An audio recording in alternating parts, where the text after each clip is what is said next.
Bonjour à tous et à toutes. Voilà, très heureux de vous retrouver de nouveau cette semaine. Alors, je vous rappelle qu'on se trouve à la synagogue d'Anguin, au 47 rue de Malville, à Anguin-les-Bains. Voilà, tous les lundis soirs, à partir de 21 heures, un cours en présentiel. On vous attend tous et toutes à ce cours, Bezat Hashem. Alors, c'est marqué dans la paracha de Vaïkra. C'est marqué Vaïkra el Moshe. Vaïkra el Moshe d'Aber el Beni, Vaïdaber Hachem elav, Meoel Moed est mort. Donc Hachem s'est adressé à Moshe en lui disant D'Aber el Beni Israël, parle aux enfants d'Israël, Marta Lehem et dis-leur Adam qui akrive Miken Korban Lachem.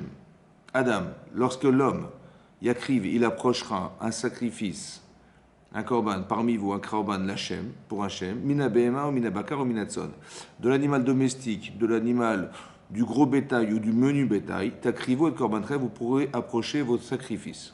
D'accord? Donc on parle de sacrifice. Imola, si c'est un korban ola. Un korban ola, vous savez qu'il y a plusieurs formes de korbanot. Hein.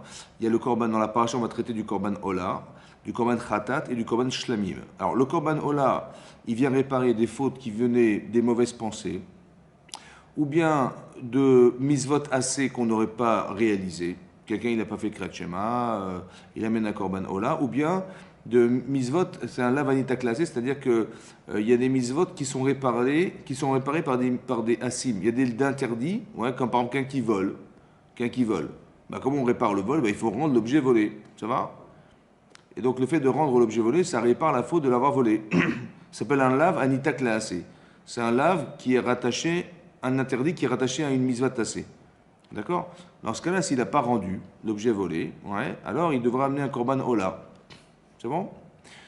Alors, ce korban ola, c'est un sacrifice qui doit être complètement consumé. C'est un holocauste, c'est-à-dire qu'on le brûle complètement. Il n'y a rien qui, à la différence du korban khatat et shlamim, le korban khatat, c'est un korban de faute qui vient à la suite d'avoir transgressé par inadvertance le Shabbat, par exemple. Donc on approche un korban khatat. Ce korban, en fait, il y a une partie qui va être consommée par le Kohen. Le Kohen, celui qui sacrifie. Il y a des parties qui lui reviennent, ouais, aussi à cet homme. Ouais, qui lui reviennent, c'est des biens qui lui reviennent, des parts de sacrifices qui lui reviennent.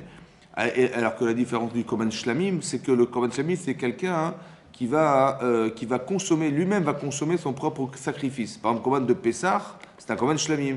Donc on approchait le Korban de Pessah, un agneau, et on le consommait soi-même à Pessah. Ça s'appelle un Shlamim. Après, je vais vous expliquer les différences. Ouais, on est en train de parler des korbanot, mesdames. Hein, korbanot, les sacrifices.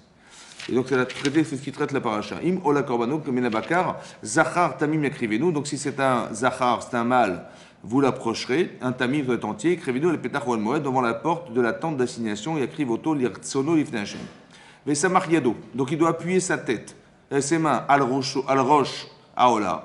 Donc avant de sacrifier cet animal, il doit poser ses mains sur la tête de l'animal, venir salo les chaperava, afin qu'il soit agréé et expier sa faute. Oui. Quelqu'un amène un korban ola, on a expliqué un korban ola, c'est soit il a eu des mauvaises pensées, il amène un korban, soit il a raté une misva positive qu'il n'a pas voulu faire. Ouais. Dans ce cas, il amène un korban ola qu'on va complètement consumer. Mais avant, dit la Torah, il doit appuyer ses mains sur la tête du korban. Ça va? C'est pas la muscule, hein, c'est juste pour. Après, je vais expliquer. Donc Samach Yado, il va appuyer ses mains al rosh aola, sur la tête du korban ola. Après, Vesharat et ben abakar, il va égorger cet animal, l'ifne Hashem, veikrivo bnei Aaron, a Kohanim et Adam. Et donc ils vont approcher les Kohanim, les enfants des Kohanim, le sang de cet animal, vezakou à la dame à la mizbeach, ça vive. Ils vont donc asperger autour de l'autel le sang de cet animal. El petach ou el moed, veifshit et aola, il va donc dépecer cet animal, on va lui enlever la peau, on va lui faire la peau, on va dire en français, ouais. Et il va aussi le couper en morceaux. Est-ce que ça vous va ou pas? Ça va, vous vous sentez bien ou pas? Hein? Pas trop. Ensuite, c'est marqué ils vont mettre un feu sur l'autel. Ils vont aussi placer du bois sur l'autel. Donc, ils vont déposer les morceaux de cet animal avec la tête, avec les graisses sur les bois, et sur le feu, ils vont tout brûler. Ça va? Est-ce que ça va? Vekervu Kerav, ensuite ils vont approcher Kerav. Kerav, c'est les entrailles. Vichat Bamaim, Veiktir Akol et Akol, Amizbecha. Et ça aussi, on va brûler les entrailles de cet animal. Ishe Reach Diro Hashem. Ça, vous avez compris? Maintenant, Vei Minatson, ça c'est du gros bétail. Mais si c'est du menu bétail, ouais, par exemple des Gvasim ou des Izim, par exemple, ça peut être des brebis ou bien des Izim, des chèvres. Leola, donc Zachar Tami écrivez-nous, et Sharat Oto, Alier Hamizbah, donc pareil, il lui fera la Shrita Alier Hamizbah sur le coin de l'hôtel, Safona, alors c'est au nord, au nord, vous avez vu qu'il y a les points cardinaux, donc au nord, l'Ifnachem, il va donc faire la Shrita de cet animal à l'angle de l'hôtel, mais au nord. Ça va? Donc, Safona Lifnei Hashem, Vezarkou Bnei Aaron, Akohanim et Damo. De nouveau, on va asperger, donc jeter ce sang-là, à la Nisversavé, Minitar et Nektara. Pareil, il va couper les membres de l'animal, etc., les graisses, il va les sacrifier. Hein, c'est ça, voilà. Voilà ce qui est marqué. Et donc, à la suite de quoi? À la suite des fautes, à la suite de fautes qu'on a pu faire, que ce soit des korban Ola, qu'on va complètement consumer, Khatat, on va faire manger ça au Kohen, et c'est ça qui va expier la faute du fauteur, autant que le korban shlamim, c'est des korban qu'on approchait soi-même, d'accord, et qu'on ait mangé nous-mêmes. Et c'est comme ça qu'on expiait nos fautes. Est-ce que c'est clarinette? Très bien. Maintenant, le problème, c'est de comprendre c'est quoi le sens du korban. Pourquoi il faut sacrifier des animaux pour expier ses fautes? Est-ce que vous avez compris qu'on a rien compris? Ça va? Vous avez compris? On n'a rien compris. À part ça, hein, il faut sacrifier les animaux, après ça il faut mettre ses mains sur la tête de l'animal, après ça il faut le couper en morceaux, ouais, pour ensuite le brûler. Alors on coupe les jambes, on coupe les mains, on coupe les trucs, on coupe les entrailles, on prend les entrailles, on les jette. Ben, si déjà tu le brûles, alors prends le complètement, tu le brûles directement, après tu vas le couper pour brûler. Pour mieux que brûler, c'est pour que ça brûle mieux. C'est bizarre, hein, c'est bizarre. Oui. Maintenant, le Ramban, Nachmanide, il explique comme ça. En fait, il y a trois choses dans la capacité qu'on a d'exister, on va dire en français. Ouais. C'est de penser, de parler et d'agir. Ça va? Ces trois choses-là, elles sont marquées dans le sacrifice. Tu mets tes mains sur la tête, tu agis. Ça va? Ça remplaçait les actes que tu as manqué de faire. Ce que tu as manqué de faire. Tu as mal pensé, tu as mal agi, ouais, tu as mal pensé. Ouais. Maintenant, penser la pense.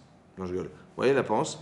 Donc, ouais, quand on dit tu es un bidon, c'est-à-dire que c'est clair qu'il n'a pas réfléchi avec sa tête, mais avec son ventre. Ouais. Et donc, qu'est-ce qu'il avait? Donc, par désir. Vous avez compris, le désir, ça vient des entrailles. C'est ça, le désir. À part ça, il y a les clayotes, celles qui aident à machin, ça fait les graisses. On s'est engraissé, ça veut dire qu'on a mis plus d'accent sur le plaisir, etc., que pour autre chose.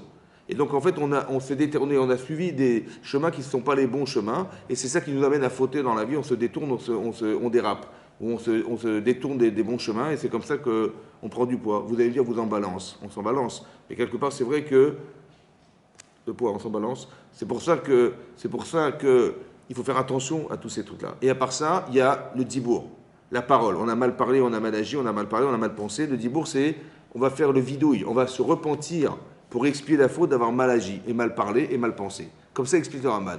Ça veut dire que qu'est-ce que c'est que le sacrifice de l'animal? C'est une forme de réparation psychique qu'on est en train de faire sur soi-même, à travers un korban. On n'a pas besoin d'agir autrement qu'en utilisant le sacrifice comme un moyen psychologique de réparer la faute. Vous avez compris? Parce que la faute, elle est dans la pensée. On a mal pensé, on a mal parlé ou on a mal agi. Et donc, quand je prends les membres, je me vois agir en prenant les membres, c'est comme ça que je me vois même me sacrifier moi-même.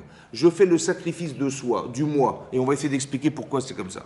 D'accord? Donc, on utilise psychiquement quelque chose qui s'appelle un animal pour faire un transfert sur soi-même et se permettre de corriger ce qui n'a pas été fait dans nos actes, autant que dans la pensée, autant que dans la parole, ce qui nous définit essentiellement, vous comprenez? Et on utilise, c'est ça le korban. Korban en hébreu, ça veut dire, korban, c'est un sacrifice. Mais korban, c'est karev. Karev, ça veut dire se rapprocher. Ouais. Karev, ça vient aussi de crève. Karev, ça veut dire, il faut qu'on arrive à tuer, en fait, quelque chose qui nous détruit, en fait. Vous avez compris? C'est ça. Peut-être que crever, ça vient de là, je ne sais pas. Mais quelque part, ça veut dire qu'on apporte ce korban, ce sacrifice, comme si on sacrifiait quelque chose de soi à travers l'image que renvoie le sacrifice lui-même, vers soi. Vous avez compris? Ce travail, c'est ce qu'explique le Ramban. C'est ce qu'explique le Ramban. Ben, tu vas comprendre que c'est très psychologique, c'est même inconscient. Hein? Ouais. Comme si je regrettais d'avoir agi, donc je prends ce membre et je le brûle. Après, je vais t'expliquer ce que ça veut dire. Qu'est-ce que je brûle, en fait? Corbanola, c'est qu'on le consume complètement. Par exemple, je vais t'expliquer un truc comme ça. Quand tu regrettes, oui, j'ai fait une erreur, je regrette. Oui, tu regrettes quoi? Tu regrettes tes actes. Ou tu regrettes ce que tu as été pour avoir fait ces actes. Tu regrettes d'avoir mal pensé, tu regrettes d'avoir mal réagi, mal parlé, mal agi. Tu regrettes quoi? Tes actes ou ce que tu étais? Mais tu regrettes l'acte. L'acte n'est que la conséquence de ce que tu penses. L'acte n'est que la conséquence de ce que tu as dit. L'acte n'est que la conséquence de ce que tu as fait. Mais pourquoi tu l'as fait? Écoute-moi bien. Pourquoi tu l'as fait? Fallait pas le faire. Donc tu regrettes quoi? D'avoir fait ou d'avoir mal pensé? D'avoir fait ou d'avoir mal parlé? D'avoir fait ou d'avoir mal agi? C'est ça. Tu as compris. Alors tu sais ce que tu vas faire? Tu vas voir, tu vas regretter. Maintenant, qu'est-ce que tu fais en fait? Tu élimines cette personne. Tu veux plus l'être. Tu veux plus. Tu veux encore l'être. Si tu veux l'être, tu ne vas pas regretter. Donc qu'est-ce que tu as fait en fait? Tu t'es mis en contradiction avec toi-même. Tu vois la personne du passé qui a mal agi, tu dis mais je suis débile, comment j'ai pu faire un truc pareil? Mais comment tu as fait pour être débile? Parce que tu es devenu cohérent. Et cette personne cohérente, elle se contraste avec la personne qui a eu tort de faire. Oui ou non? Écoute-moi même, alors t'as pas besoin de voir un psy. Non mais je te dis... Écoute-moi même, après tu... T'as raison, après je vais t'expliquer ce que la Torah voulait faire en faisant le korban. On n'a pas de korban, t'as raison, aujourd'hui. Tu as raison. Mais ce que la Torah voulait nous dire, c'était ça le travail. Tu comprends? Écoute-moi bien. Tu sacrifies la personne que tu veux plus être. C'est ça le... Je vais pas y aller moi. En fait, j'aurais dû aller moi. Mais j'ai pas envie d'y aller. Alors, tu sais ce que je vais faire? Je vais faire un transfert sur l'animal. C'est lui qui va y aller à ma place. Mais ça veut dire quoi? C'est-à-dire que je vois les pattes, je vois mes jambes, je vois les bras, je vois mes mains, je m'appuie sur lui, je vois les entrailles, je vois que c'est ça qui m'a fait pousser. J'ai très bien pris conscience de ce qui était l'origine de mes erreurs. C'est ça que je sacrifie. C'est ça le sacrifice. Et c'est comme ça que c'est pas seulement que je le sais, c'est que je vais faire quelque chose. Et après, je vais t'expliquer pourquoi il faut agir. D'accord? Vous savez ce qui est marqué dans le Midrash Rabbah ici? Non? Dommage. En fait, il y a marqué dans le Midrash Rabbah ici. C'est aussi marqué dans le Midrash de Tana de Béliaou. Il y a un Midrash qui s'appelle Tana de Béliaou. Ouais.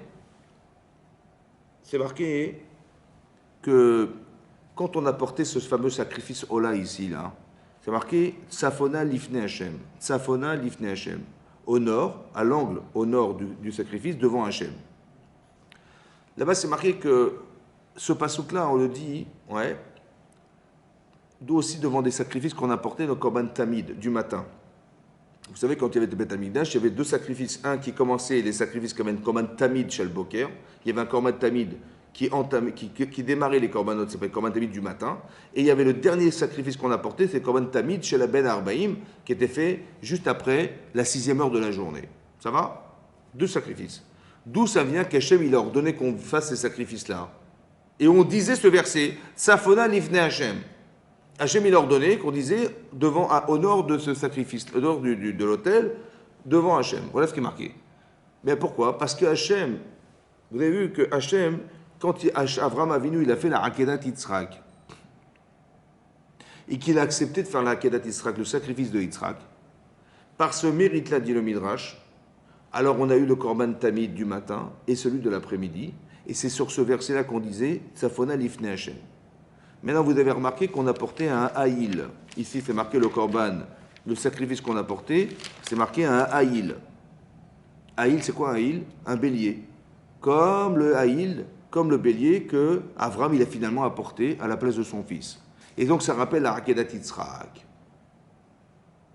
Pourquoi le korban, ici, il doit forcément avoir un lien avec la Akedat Yitzhak, le sacrifice d'Yitzhak? Qu'est-ce que ça a à voir? Pourquoi il faut faire des sacrifices d'animaux? Pourquoi il fallait séparer les membres et les brûler? Ouais. Qu'est-ce que ça a à voir avec Avraham Avinu, la Kedat Yitzhak, le sacrifice d'Yitzhak? Vous avez compris? Très bien. Pourquoi le Tsafon, le nord? Tsafon, le nord.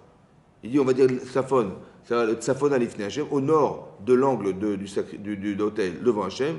Ce Tsafon, là, c'est quoi ce Tsafon? Ouais, en hébreu. Le Tsafon, c'est le nord. Qu'est-ce que ça veut dire? Quel rapport avec là? Alors, si vous voulez, on va regarder la paracha de la Akedat Yitzhak. Ça va? Ouvrez la paracha de la Akedat Yitzhak. Donc, la paracha se trouve dans la paracha de Vayera, à la fin de Vayera. C'est marqué là-bas. Hein.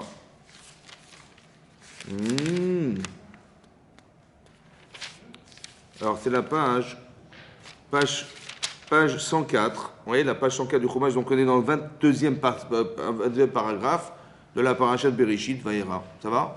Je vous lis ce qui est marqué. C'est marqué comme ça. Vaïachar devarim haele. Après ces paroles, et voilà qu'après ces paroles, Hachem, Lokim Nissa d'Avram, Hachem, Akadosh Baruch va éprouver Avram Avinu. C'est marqué, Vayomer Elav, il lui dire, Avram, il appelle Avram. Vayomer il me dit, voici. Donc il appelle Avram en prophétie, c'est un prophète, Avram. Donc on n'entendait rien de l'extérieur, mais il vient dire à Hachem, il vient dire à Avram, il vient interpeller Avram. Vayomer Kartna et Bincha. Kartna, prends, je t'en prie, et Bincha, ton fils. Je t'en prie, prends ton fils. Il a dit, ton fils Rachid, mais j'en ai deux. J'ai Ishmael et Israq. Et Tchechidecha, ton unique enfant. Il dit, mais ils sont tous les deux uniques de leur mère. Chacun est unique. Ishmael, il est né de Hagar, et Israq, il est né de Sarai. Asher Rafta, que tu aimes. Il dit, j'aime les deux. Et Israq. Alors, Velech Lecha, et part pour toi. El Eretz à Moria, vers le pays de Moria. D'accord, c'est là où on a construit le temple. Ouais, c'est là-bas. Ve'aeleu sham le'ola. Et monte-le en sacrifice d'holocauste. Ola. Comme dans la paracha de Veikra. Il devait complètement brûler son fils, quoi. Alacha de'arim asher omar alecha, vers une des montagnes que je te dirai. Ça va? Est-ce que ça va? Vous dites ça à Avraham Avinu. Comment il se sent, Avraham? Hein? Très bien. Est-ce que c'est logique? Est-ce que c'est humain? Non plus. D'abord, il lui dit, prends ton fils. Il dit, ok, bon. Finalement, il lui dit, bah, tu vas l'apporter en holocauste. C'est-à-dire, sacrifie cet enfant. C'est ça qu'il lui dit, non? En holocauste, il brûle-le complètement, quoi. Maintenant, tout le travail qu'a fait Abraham, c'est de dire aux gens d'arrêter de faire des sacrifices d'enfants. C'est comme ça qu'il a ramené les gens à la Torah. Soyez lucides. Il dit, ouais, mais on a la fièvre. Je dis, donc Dieu n'est pas content. Je dis, alors quoi? Bah, je lui ai donné mon fils pour ne pas avoir la fièvre. Ça va? Ou j'ai des problèmes financiers, je vois avec ma femme, je dis, Dieu n'est pas content. Ouais, pas content, voilà, j'ai des problèmes. Alors j'ai sacrifié ce qui est le plus cher à mes yeux, c'était mes enfants. Comme ça, Dieu va se calmer. Je dis, je n'ai pas compris. Donc l'autre, il doit mourir parce que tu as fauté, toi. Ça va? Ton fils, il va mourir parce que tu fautes. Non, mais ça va? Donc, il faut arrêter de dire la bêtise. Donc, fais tes chouvas, résous tes problèmes, laisse-le vivre. Pourquoi il doit mourir parce que toi, tu as des problèmes? Ça va? Et donc, c'est ça qu'il lui dit. Donc, il a dit aux gens, faites tes chouvas, arrêtez de faire n'importe quoi de votre vie. Vous n'avez pas sacrifié vos enfants sous prétexte que vous avez des problèmes. Et maintenant, Hachem lui dit, bah, tu vas justement sacrifier ton fils. Donc, imaginez-vous aux yeux des gens qu'il a ramené la Torah. Comment il a perçu comme un... Très bien. Oui? Comme à la poste, un peu timbré, quoi. C'est ça? Oui? Maintenant, Hachem, il lui a dit, un jour, il lui a dit, Hachem, quand il s'est séparé de l'autre, il a dit, écoute, lève les yeux au ciel, et ta descendance sera aussi nombreuse que les étoiles du ciel et que le sable de la mer. Donc il a promis une descendance. Et là, il lui dit, prends l'unique enfant que tu as et tue-le. Si il dit, tue l'enfant que tu as, alors il a dit, j'en aurai d'autres. Mais il a dit, Yechidecha, ton unique enfant, il n'en aura pas d'autres. Donc il y a une incohérence, vous avez compris? C'est-à-dire que émotionnellement, c'est insupportable. Intellectuellement, ça ne s'entend pas. Parce qu'il a dit, tu aurais une descendance, il n'y a plus de descendance. Donc si je tue cet enfant, j'aurai plus d'enfants. Si j'ai plus d'enfants, j'ai pas de descendance. Vous êtes bien d'accord? Donc c'est incohérence. À part ça, est-ce qu'on a le droit de tuer? Ben, ça fait partie des 7 lois de Noach, de l'Otirtzar. Orphi va sacrifier cet enfant, il va tuer cet enfant, c'est un crime. Est-ce qu'on a le droit de tuer les gens? Non. Ça va? À part ça, c'est inhumain ce qu'il lui demande. Il dit, l'enfant que tu aimes, c'est pas gentil. Il dit, tue l'enfant que tu aimes. Encore un coup de couteau en plus, quoi. Vous avez compris que tout ça... Oui, vous avez compris? Donc, soit Abraham, il devient fou. Ouais. Qu'est-ce qu'il veut, Hachem? À quoi ça vient répondre, la Akedat Yitzhak? C'est marqué, Achar Devarim Haele, après ces paroles. Hachem va éprouver Abraham. Après ces paroles, Dieu va éprouver Abraham en lui demandant, prends ton fils, sacrifie-le. Après quelle parole?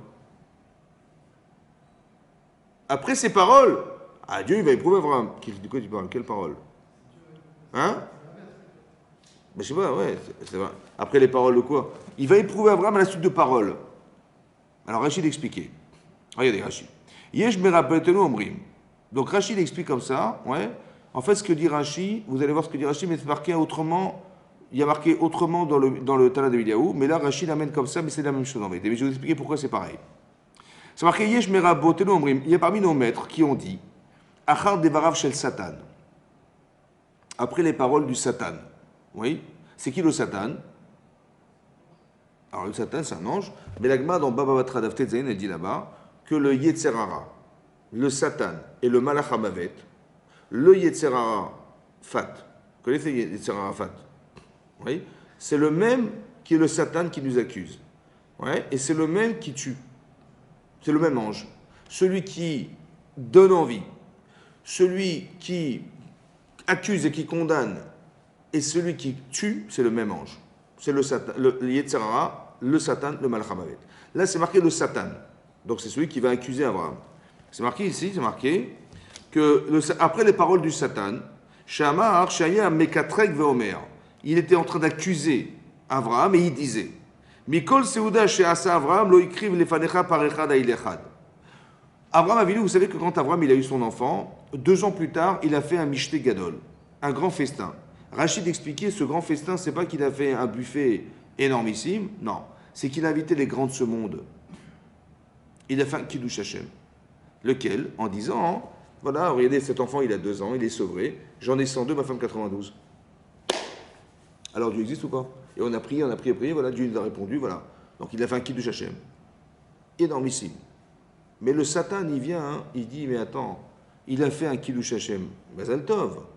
Mais il t'a remercié Hachem, il t'a amené un korban, un sacrifice, un ilechad par echad, un ilechad, il t'a pas remercié. C'est-à-dire, la relation horizontale, il l'a eu, mais verticale, il l'a pas eu. Au moins, dit merci à Hachem.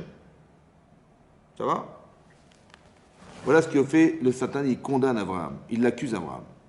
Sur ce, Hachem va répondre. Amarlo lui a dit, Klou Massa el Abishvil Beno.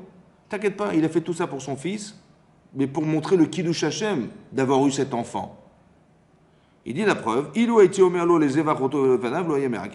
la preuve que c'est vrai, c'est que tu veux lui demander de le sacrifier, tu verras qu'il va accepter de le faire. Voilà ce qui est marqué. Et à la suite de ça, Hachem il va éprouver Abraham. Vous avez compris? Vous avez compris ou pas? Vous avez compris qu'on n'a rien compris ou pas? Le Satan dit, mais Abraham il n'a pas amené de sacrifice pour te dire merci. Au moins il t'a bien assez pour te dire merci. Il dit, mais qu'est-ce que tu crois? C'est quoi la question du Satan et c'est quoi la réponse d'Hachem? C'est quoi la question du Satan? C'est quoi la question du Satan?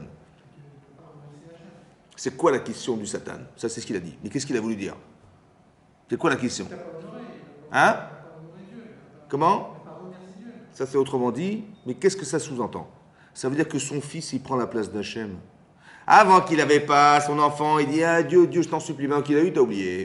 C'est ça le sous-entendu. Tu as compris? Il lui répond, mais non, la preuve que c'est faux, c'est que celui qui va le sacrifier, il va l'accepter. Machma, ça veut dire que, autrement dit, ça veut dire jamais son fils, il a pris ma place. Vous avez compris? C'est ça qu'il a répondu. Et la preuve, regarde, je vais lui demander de le faire, tu vas voir qu'il va faire ce que je t'ai dit. Je vais lui demander de sacrifier son fils et tu verras qu'il va accepter. Voilà ce que fait Hachem. Ça, c'est la première explication, Achar Adevarim. Après les paroles du Satan, Hachem, il va éprouver Abraham. Ça, c'est une question. Ça, c'est une explication. Deuxième explication, Viesh Omrim, il y en a qui ont dit, Achar Devarav chez l'Ishmaël. Après les paroles d'Ishmaël. Que quoi? Ouais, Shaya mitpaer al Yitzhak. Shebal ben Yud Gimel Shana velo Micha. Il vient se vanter Ishmaël devant Yitzhak. Il dit, tu sais quoi? On a fait la Brit Mila tous les deux, d'accord? L'alliance que tu as avec Hachem. Moi, tu sais ce que j'ai fait? Je l'ai faite à 13 ans. À 13 ans, c'est-à-dire j'étais conscient. J'aurais pu largement refuser, mais j'ai fait un sacrifice de moi pour m'allier avec Hachem. Mais toi, tu avais quel âge? Mais j'avais 8 jours. Mais 8 jours, tu étais où? Elle est bonne. Il est où le sacrifice? Il est où le choix? Tu n'as fait que subir la Mila. Mais tu n'as jamais été conscient de la gravité de ce que ça engage, autant du sacrifice personnel. On est d'accord? Donc il dit, toi, ta Mila, elle ne vaut rien du tout. Voilà ce qu'il a dit, Ishmaël. Sur ce, Yitzhak va répondre. Amalo Yitzhak, il dit, en fait, tu te vends devant moi, parce que tu as sacrifié un membre de ton corps. Si Hachem me disait, Zevach atzmecha lefanai, sacrifie-toi complètement devant moi, loïti meake, j'aurais pas refusé. Comme ça, c'est marqué dans la Gemara dans Sanhedrin. Après les paroles d'Israël qui a dit je suis prêt à sacrifier ma vie pour Hachem, alors on va dire à Abraham écoute, va faire la Kedat Israël. C'est bon? Vous avez compris? Deuxième enseignement, c'est que si Israël il n'avait pas été provoqué par Ishmaël, il n'aurait jamais dit je vais me sacrifier. Et si il n'avait jamais dit ça, jamais Hachem il aurait proposé à Abraham de faire le sacrifice de son fils. Ça veut dire que, premier enseignement, que des fois, des choses qu'on doit vivre, elles dépendent des autres. Ça veut dire qu'elle va dépendre de la décision qu'a prise Yitzhak d'accepter de se sacrifier. S'il n'accepte pas, on ne pourra pas permettre à Abraham de réparer son problème de ne pas avoir amené ce sacrifice. Vous avez compris ça? Ça, c'est une chose à comprendre. Deuxième chose à comprendre. Est-ce qu'il a été vexé, Yitzhak? Ben oui. Oui. Il a dit, mais je l'ai fait à 13 ans et toi tu l'as fait à 8 jours, tu n'étais pas là. Il dit, ah bah tiens, tu l'as donné un truc. Eh ben t'as raison, eh ben écoute, je vais me donner complètement. Vous savez à quoi ça vient répondre peut-être cette histoire-là? Non? Hein? Ça vient répondre à quoi? Par exemple, vous avez compris pourquoi Hachem il a demandé qu'on fasse la Brit Mila à 8 jours? C'est quand même bizarre quand même, non? Si encore tu l'as fait à 13 ans, bah je comprends parce que tu t'engages. La Brit, c'est l'alliance avec Hachem, tu t'engages. C'est pas simple. Mais là, tu t'es engagé en rien, tu as subi, tu n'étais même pas conscient. Il n'y avait pas forcément de sacrifice personnel. C'est bizarre, non? C'est bizarre ou pas? Vous savez ce que ça doit engendrer en vérité, ça? On devrait être frustré de ça. Et se dire, mais on n'était pas là. Alors je vais me donner complètement maintenant. Vous avez compris ce qu'il y a marqué là? Ce que répond Israël, en fait, c'est ce qu'on devrait répondre. En se disant, mais j'étais pas là, en fait. C'est quelle alliance? Bidon. Eh bien, je vais m'engager maintenant. C'est-à-dire que la Akedat Yitzhak, la réponse Achar Devarim Haele, après les paroles de la provocation qu'a eu Ishmael vis-à-vis d'Yitzhak et qu'Yitzhak il a répondu ça l'a engagé, il a été d'accord, je me lance. Ça va? Ça c'est ça. Il y a deux réponses possibles. Pourquoi il y a deux réponses? Parce qu'il y a deux enseignements, il y a deux épreuves. Il y a la preuve d'Abraham de sacrifier son fils et la capacité qu'Yitzhak aura d'accepter de le faire. C'est parce qu'Yitzhak il a accepté de le faire qu'Abraham il a été éprouvé, sinon ça n'aurait pas commencé. Mais en vérité, il y a une autre question à se poser. Hachem, il a pensé qu'il a eu tort de Yetzer Hara, le Satan, de lui dire qu'Abraham, il a eu tort de ne pas approcher ce corban. Quand Hachem, il dit, mais non, tu croyais que quoi? Que parce qu'il a eu un enfant, il m'a oublié, c'est faux. Je vais lui demander de sacrifier, tu verras qu'il va faire, regarde, je vais lui demander. Hein. Abraham, va sacrifier ton fils. Donc Abraham, il va devoir répondre à la question que le Satan pose, on est d'accord? Et qu'Hachem, il a dit, mais je vais lui prouver au Satan que j'ai raison. Donc a priori, le Satan, il a eu tort. C'est ça ou pas? Est-ce qu'Hachem, il a besoin de prouver qu'il a raison? Il a besoin, Hachem? Donc il aurait dit au Satan, écoute, t'as rien compris, laisse tomber, oublie-toi. Pourquoi il a besoin de prouver Abraham? Ça va? Vous avez compris? Qu'on n'a rien compris? Très bien. Maintenant, c'est quoi le Satan?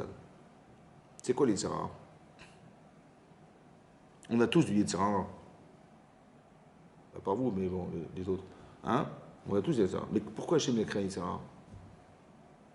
Ici, le Yetzer Hara, il va me donner envie de faire une avéra. Et si la personne tombe dans le panneau, il va venir l'accuser là-haut. Ça va? Dans Rashi, c'est marqué que c'est le Satan qui est venu et qui a dit à Hachem. Ça, c'est marqué dans Rashi. Parce qu'il rapporte un Midrash, une Gemara dans Sanhedrin. Mais là-bas, le Tana de Eliyahu, c'est pas marqué comme ça. C'est marqué que lui-même, Abraham, il s'est reproché de ne pas le rapporter. Comme si qu'il s'était dit, je suis content de moi, j'ai fait un Kiddush Hachem extraordinaire, tout le monde a été épaté, je leur ai tous prouvé qu'Hachem existe.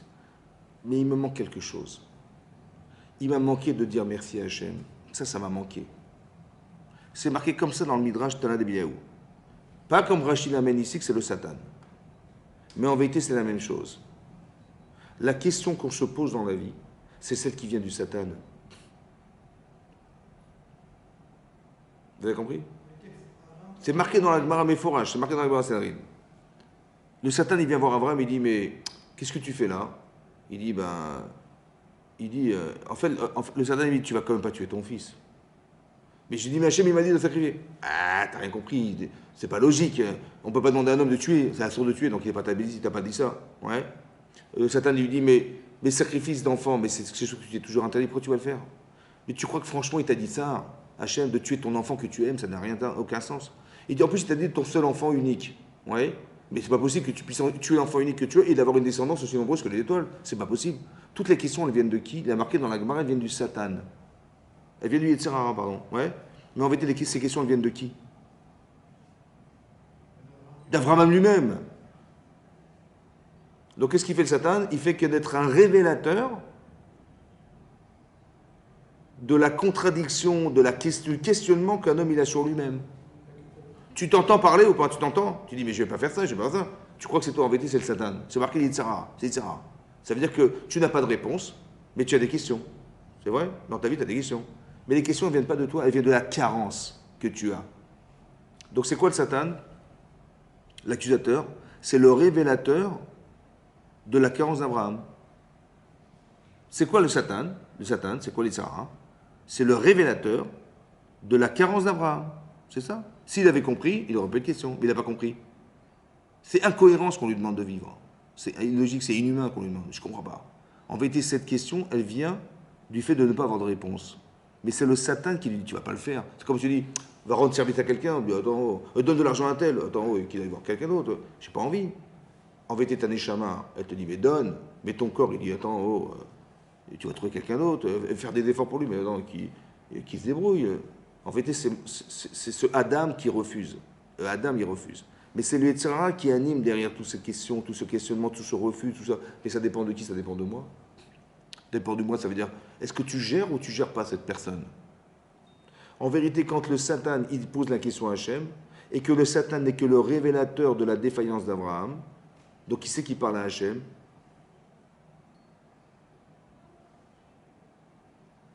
Encore une fois. Bah oui, c'est Abraham. Vous avez compris ou pas? Si, quand Abraham il dit, ah, j'aurais dû amener ce corban, etc., etc. Après ces paroles du Satan, mais c'est qui parle en vérité? Qui c'est qui se questionne? D'après le Midrash Tanchuma, d'après le Midrash Tanabiaou, c'est Abraham lui-même qui se pose la question. Donc le Satan, qu'est-ce qu'il fait en fait? Il accuse, comme c'est que je m'accusais moi-même.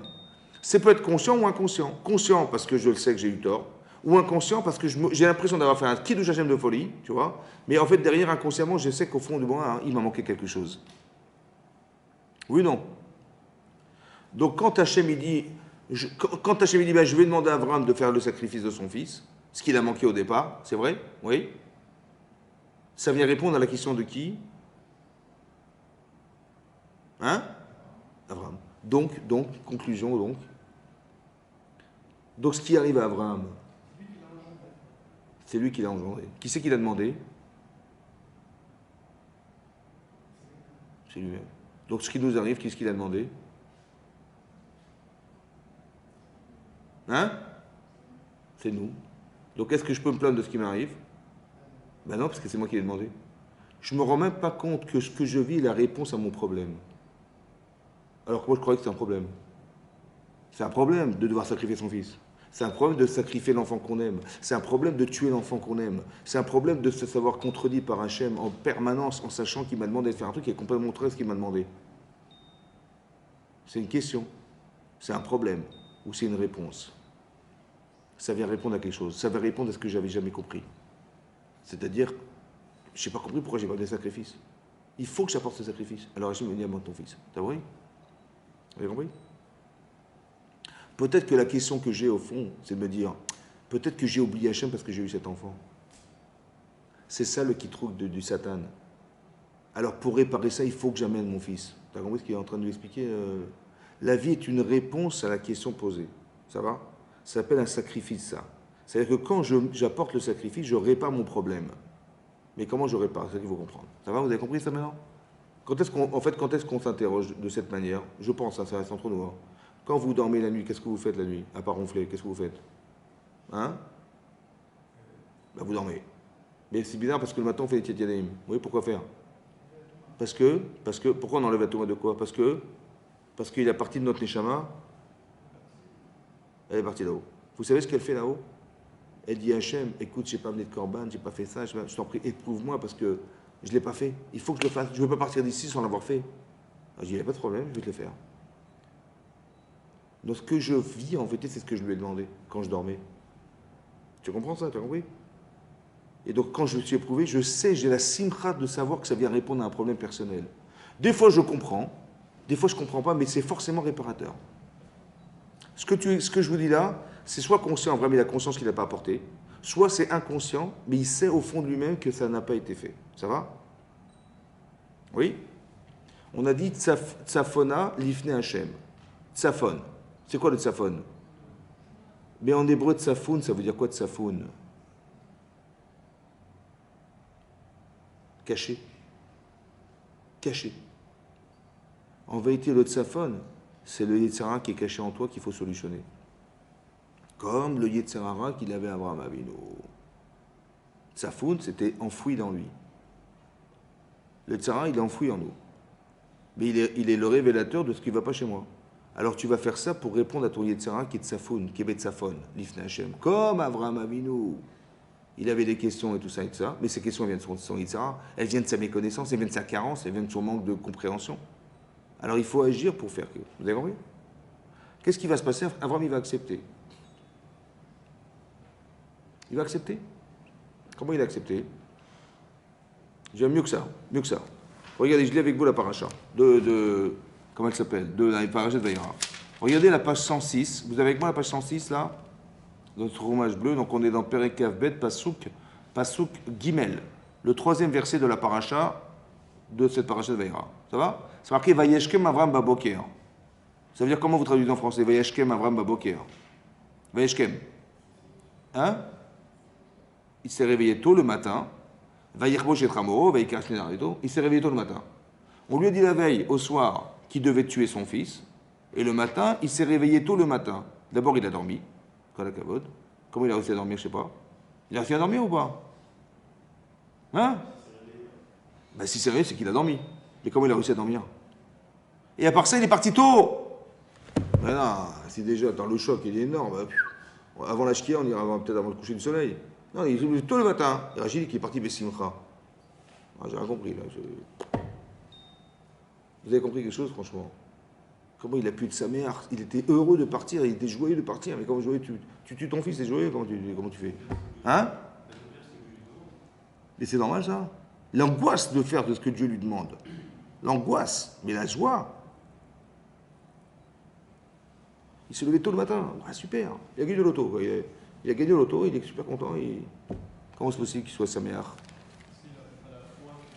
Hein? S'il n'avait pas la foi que Hachem lui dise qu'il ne peut pas le faire finalement, et donc s'il avait cette foi, autant montrer qu'il va de. Mais s'il ne devait pas le faire, alors pourquoi Hachem il devait le faire ou pas finalement? Hein? Comment? Alors, tu veux essayer avec moi? Très bien. Alors regarde ce qui est marqué là.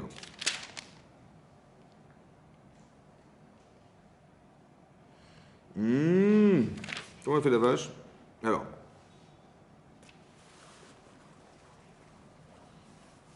Alors où est-ce qu'il est le pasouk? Voilà.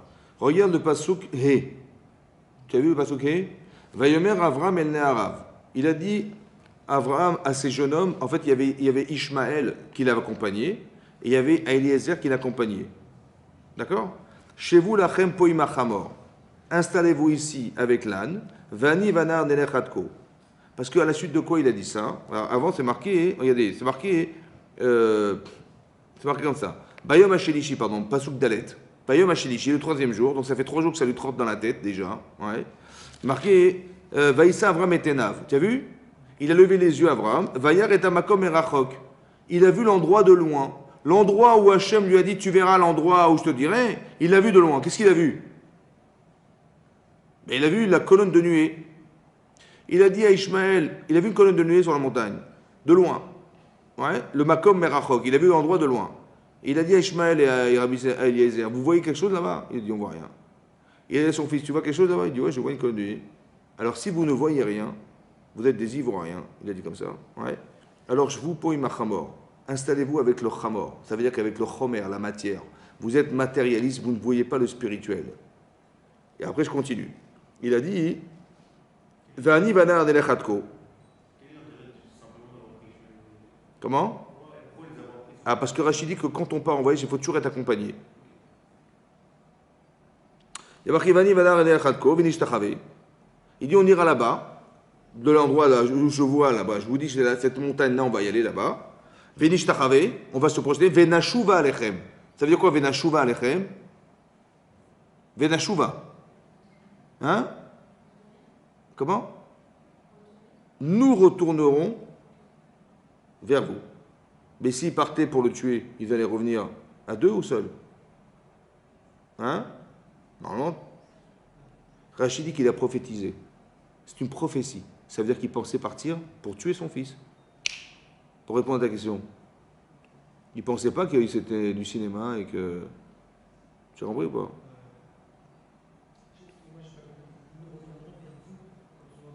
On part et on revient. Mais tu sais bien que tu vas partir pour tuer ton fils. Donc tu vas revenir seul. Quand ils nous reviendront. Comment? Ben non, je.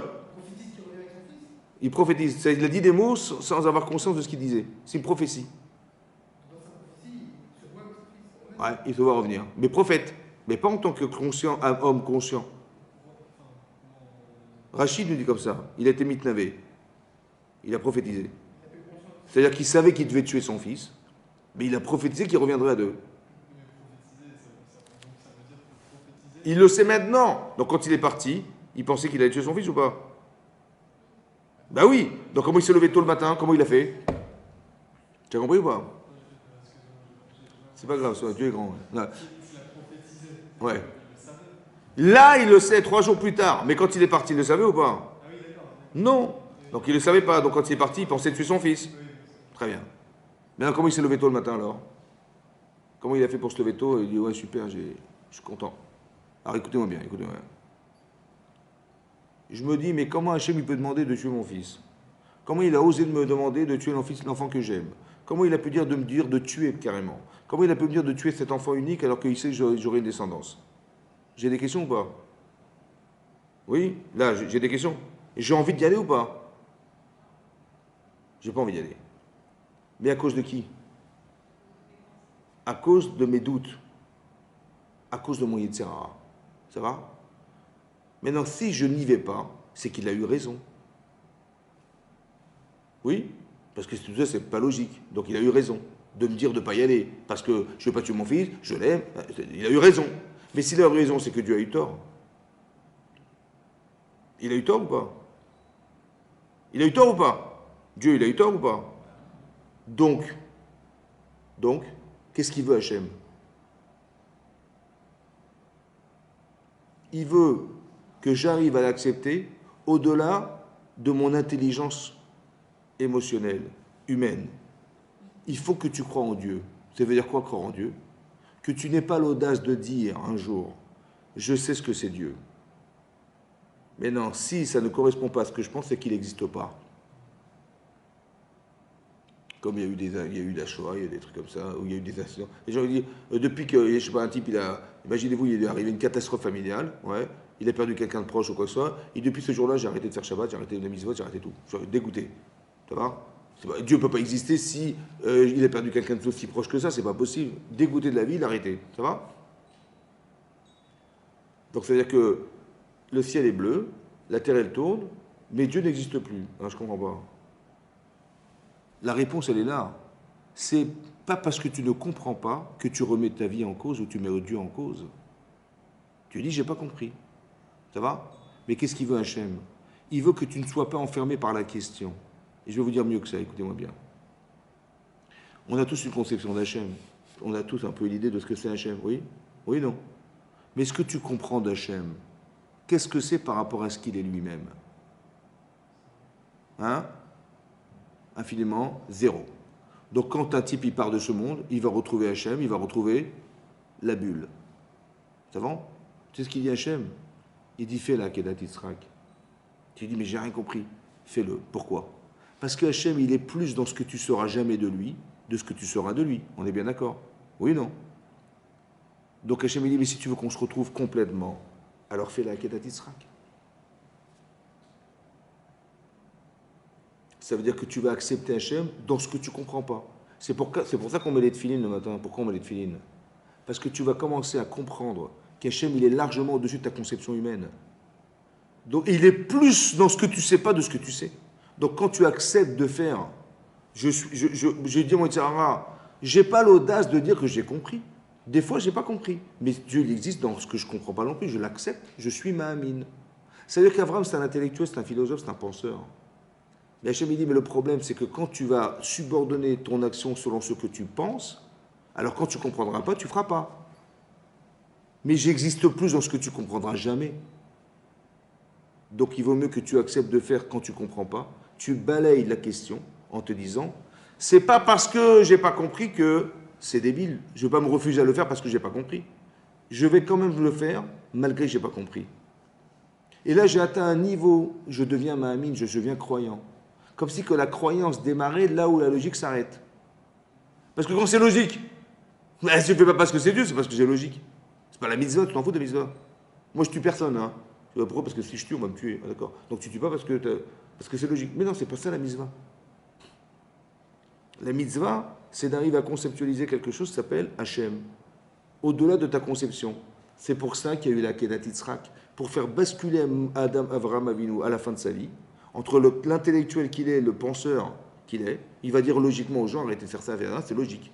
Mais tu vas comprendre que la mitzvah, elle est au-delà de ta logique. Alors on va te demander de faire quelque chose qui est complètement incohérent.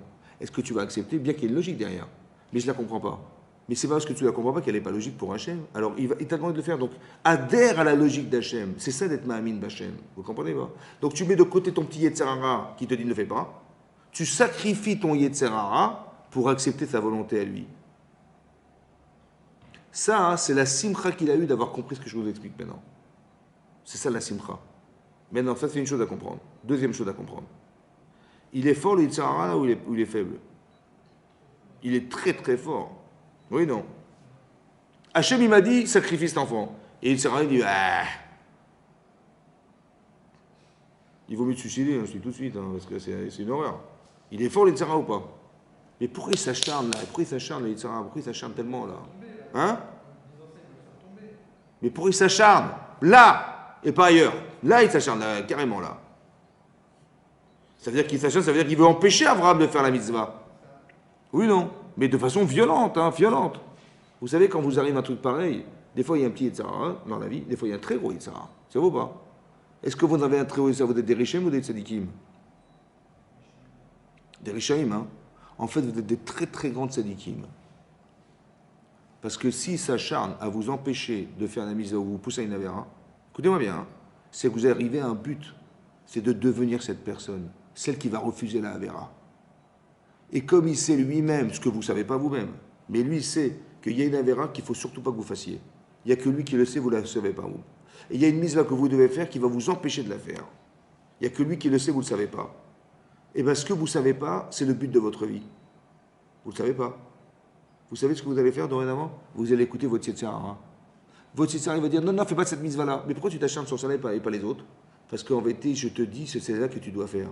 Et cette avéra, il y a des avérotes et il y a une avéra. Voilà, celle-là, elle est spéciale. Celle-là, il faut que tu te refuses absolument de la faire. Il t'a dit autrement, en te disant, fais-la, il t'a poussé à que tu comprennes que c'est surtout pas ça qu'il faut que tu fasses. Parce que si tu la fais pas, je vais disparaître, la avéra. Si tu arrives à te convaincre forcément qu'il ne faut pas que tu fasses cette avéra, je n'ai plus moi d'espace et de te proposer de la faire. Donc je vais disparaître. Alors il faut que tu la fasses. Vous avez compris ce que je veux dire? Je vais sacrifier ce Yetzirah. Cette partie animale de moi, je l'enlève. Et c'est comme ça que je me rapproche de Dieu. C'est comment je fais? Je retire l'avéra que j'aurais dû vouloir faire, ou je m'engage dans la misère qu'on m'aurait voulu m'empêcher de faire. Maintenant écoutez-moi bien. Tu es content de savoir ce que tu devais faire dans ta vie grâce au Yitzhara? Tu es content ou pas? Le Yitzhara, il s'acharne. Mais tu sais maintenant qu'est-ce que tu devais faire dans ta vie. Tu devais refuser de ce qu'il te propose de faire, de ne pas faire la Kedah. C'est ça la simcha. La joie, c'est d'avoir compris quel était le but de ta vie. Alors avant, il dit, mais il s'acharne contre moi, c'est dingue. Oui, non. Mais c'est ça que je dois faire, c'est de refuser d'écouter. Mais je suis sa mère. Parce que j'ai compris que c'est ça que je devais faire. À l'inverse de ce que je crois. Vous avez compris le truc? Vous avez compris? Ça veut dire que le Yetzirah, c'est un révélateur de ce qui me manque. Et bien je sais ce qui me manque grâce à lui. Et bien je ne vais pas l'écouter, Je vais faire le sacrifice de ce Yetzerara-là. C'est ça le Korban. Et c'est comme ça que je vais reprocher Hachem. Korav, Karev, qui crève. Et moi, je me rapproche. Vous avez compris ou pas? Vous avez compris ça? Vous avez compris ça? C'est ça la simcha d'Abraham Avinu. C'est qu'il a compris que c'est ça qu'il devait faire. Il est devenu Mahamin. Il est devenu croyant. Avant, il n'était pas croyant. Il était intelligent. Quand il se jette dans la fournaise ardente, c'est pas marqué dans la Torah, ça. C'est marqué dans la Torah qu'il s'est jeté dans la fournaise ardente, c'est marqué ou pas? Non. C'est marqué, il était à Ur-Kasdim. Ur-Kasdim. C'est quoi Ur-Kasdim? Ur, le feu, Kasdim, le four. Et là, Rachid nous dit, ah, Nimrod, il a dit un jour, ou je te jette dans la fournaise, ou tu deviens idolâtre. Il a dit, je préfère mourir. Mais ça, c'est pas marqué dans la Torah.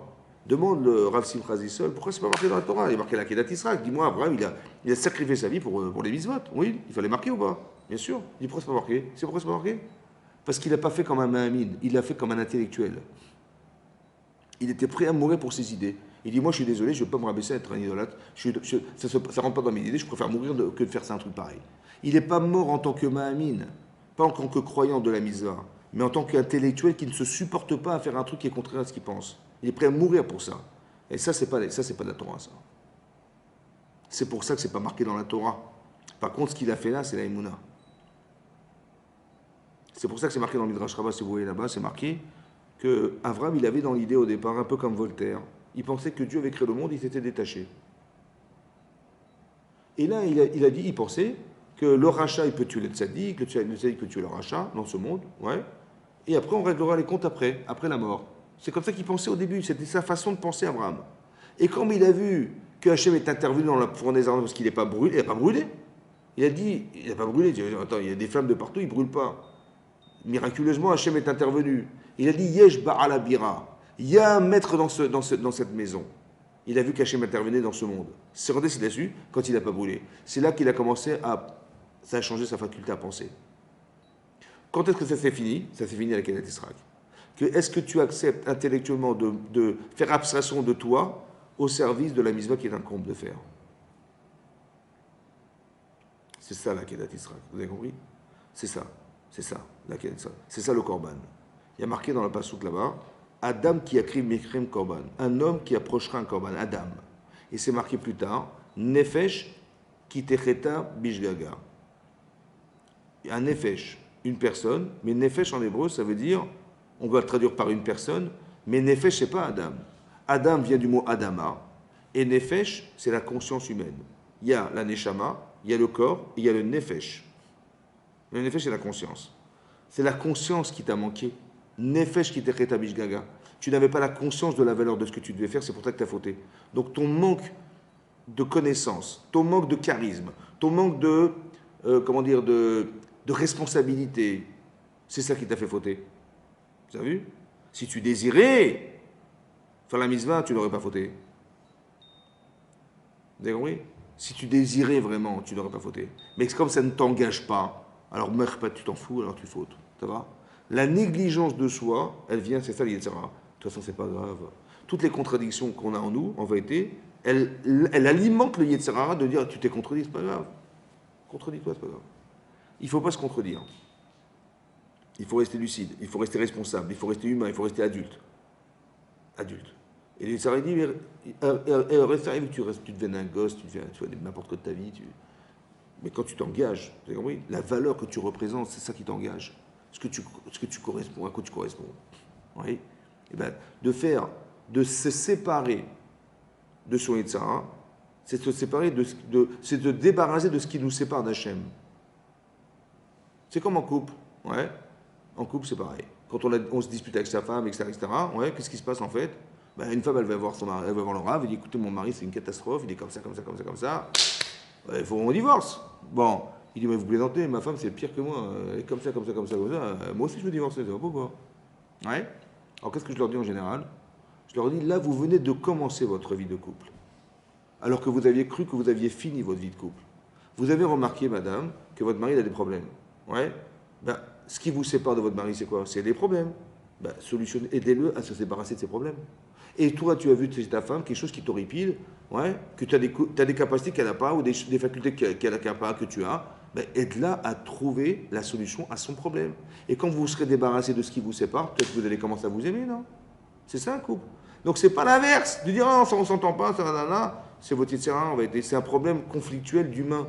Mais en vérité, si tu avais été capable de faire un korban, c'est-à-dire d'annihiler complètement ta personne, ton moi tu laisses tomber. Qu'est-ce que je peux faire pour elle? Qu'est-ce que je peux faire pour lui? Tu enlèves ton moi, tu sacrifies ce moi qui te dit mais ah, il y en a marre de cette femme, il y en a marre de cet homme, tu sacrifies ça. Mais tu dis mais peut-être que ça vaut le coup de l'aimer et de l'aimer, ouais, pour l'aider à se sortir d'une situation qui est grave pour elle ou pour lui. C'est vrai ou pas? Mais si tu l'aimes, tu vas l'aider. Si tu l'aimes, tu sauras lui parler. Tu sauras comment lui dire sans la vexer ou sans le vexer. Oui ou non? Parce que tu l'aimes. C'est comme tes parents, tu ne vas pas leur dire en pleine figure ce que tu penses d'eux. Tu vas trouver les mots, tu vas être délicat. Mais avec la personne qui t'accompagne toute ta vie. Évidemment que Sheken, a fortiori que tu devrais le faire comme ça. Tu devrais trouver les mots, la délicatesse, le machin, le respect de la personne avec qui tu vis, c'est normal. Alors qu'en vérité, ça se passe l'inverse. Vous avez compris ce qui se passe? Mais ça, c'est Yitzhara, ça.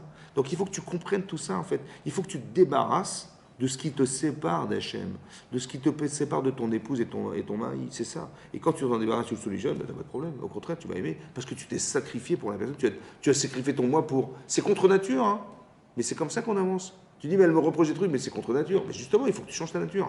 C'est ça le couple. C'est de changer sa personne, de changer la personne, de devenir quelqu'un d'autre. Abraham, il devient quelqu'un d'autre. C'est ça qui est marqué dans le texte. Regardez ce qui est marqué dans le texte. Au moment où il voulait faire la Akedat Yitzhak, vous avez vu là-bas, c'est marqué comme ça. C'est marqué, donc il a préparé un, après c'est marqué comme ça. Voilà. Regardez, Pasuk tête, c'est marqué page 108. C'est marqué Vayavo el Amakom Asher Amalo Elokim. Donc ils sont arrivés à l'endroit que lui avait désigné Hachem. Vaïven Sham Avram et Amizbach, il a construit là-bas l'autel. Vayaroch et Taïtzim, il a monté donc les bois sur l'autel. Vayarakod et Yitzhak, il a attaché son fils Yitzhak Beno. Vayasem Oto la Mizbach, il a mis sur l'autel. Mimal a été au-dessus des bois. Vaishlach Avram et Yado, il a pris sa main. Vaikach et Amacheret, il a pris la hache, le couteau. Lishrot et Beno pour sacrifier cet enfant. Et là, il y a un ange qui du ciel lui dit ne